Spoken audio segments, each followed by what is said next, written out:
روایت کیا ہے؟ من ماتا ولم یعرف امام زمانہ ماتا میتتن جاہلیہ. یہ ابن تیمیہ نے اس روایت کا مس یوز دیکھیں کیسا کیا ہے. ابن تیمیہ نے اس روایت کو کیسے مس یوز کیا ہے.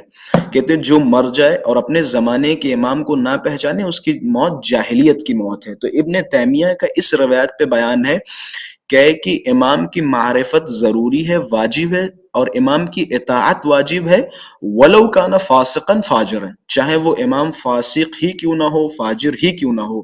جیسا کہ پھر اہل عصمت سے سنت پھر یہاں عصمت سے ایک عقیدہ نکال لیجیے. پایا جاتا ہے کہ امامت پر امام کی اطاعت واجب ہے، چاہے وہ فاسق و فاجر کیوں نہ ہو. اس روایت کے ذریعے سے ابن تیمیہ نے یہ ثابت کیا ہے کہ یزید کی، خدا لعنت کرے، یزید کی اطاعت واجب تھی. اس روایت کے ذریعے ثابت کیا. اور انہوں نے استدلال کہا دیکھیں کہ کیا کیا. انہوں نے کہا کہ اگر وہاں استدلال نہیں روک میں سکے، مکمل کروں گا. اگر وہاں نہیں روک مدنی سکے تو ادھر لے آؤ. جی جی جی جی اب دیکھیں، مکمل کر رہا ہوں میں اسے. بسم اللہ. عبداللہ ابن مطی یہ یزید کے مخالفوں میں سے تھے. یہ جب بھاگ آئے تو عبداللہ ابن عمر ان سے ملنے کے لیے گئے. جیسے عبداللہ ابن عمر ان سے ملنے کے لیے گئے تو عبداللہ ابن مطی نے فوراً تکیہ وغیرہ لگا دیا. تو عبداللہ ابن عمر نے عبداللہ ابن مطیع سے کہا کہ میں تمہاری پذیرائی کے لیے نہیں آیا ہوں، میں تم سے خدمتیں کروانے کے لیے نہیں آیا ہوں، اور یہ کیا تم تکیے وکیے لگا رہے ہو؟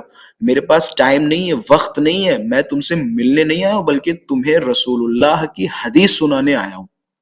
کہ کون سی حدیث؟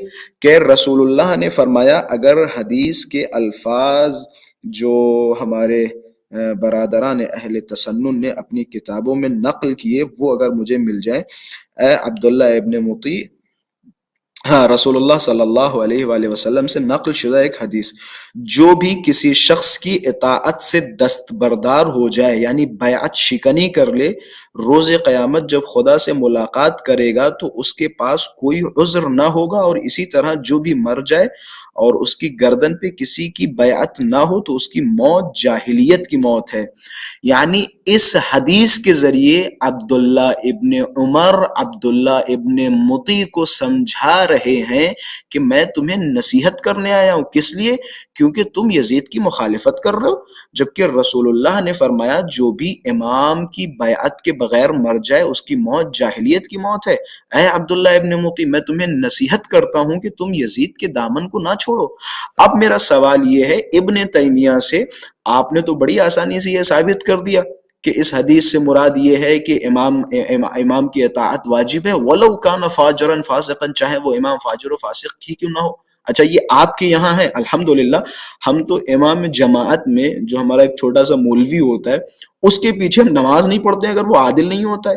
آپ امامت جیسے ایک عظیم مرتبے کہ جس کے بارے میں خدا فرمایا انی جاعلک للناس اماما یا ایھا الرسول بلغ ما انزل، یا اسی طریقے سے خدا فرمایا الیوم اکملت لکم دینکم. یعنی ایک اتنی منٹ ہے میرے پاس. آیتیں اور اتنی اہمیت قرآن میں خداوند متعال نے امامت کے حوالے سے بیان کی، اور آپ نے یہ کہہ دیا کہ بھئی امام اگر فاجر و فاسق بھی کیوں نہ ہو ہم اس کی قرآن کی پیروی کر مخالفت سکتے کر ہیں. یعنی امامت کو آپ نے قرآن اتنا کی گرا مخالفت. دیا. بے شک ہمارا عقیدہ ہے کہ امام کا معصوم ہونا واجب ہے، معصوم ہونا ضروری یہ ہے. تو جناب اگر جناب ابراہیم کو امامت دیتے وقت کہا تھا نا کہ یہ ظالمین کے پاس نہیں جائے گی، اب آپ تو ظالمین بے کی طرف شک لے بے کے جا شک رہے بے ہیں. شک بے شک. بے شک بے شک مطلب یعنی کس سینس سے آپ یعنی رسول اللہ کی اتنی بہترین حدیث کو آپ کہاں معاذ اللہ یزید سے آپ نے تشبیہ دے دی، بارہ یزید سے بھی. دشمنی حیدر کرار کی روکے نہ رکی، دشمنی حیدر کرار کی روکے نہ رکی، یہ بدر کی آگ تھی جو کرب و بلا تلک پہنچی. خلاصے کلام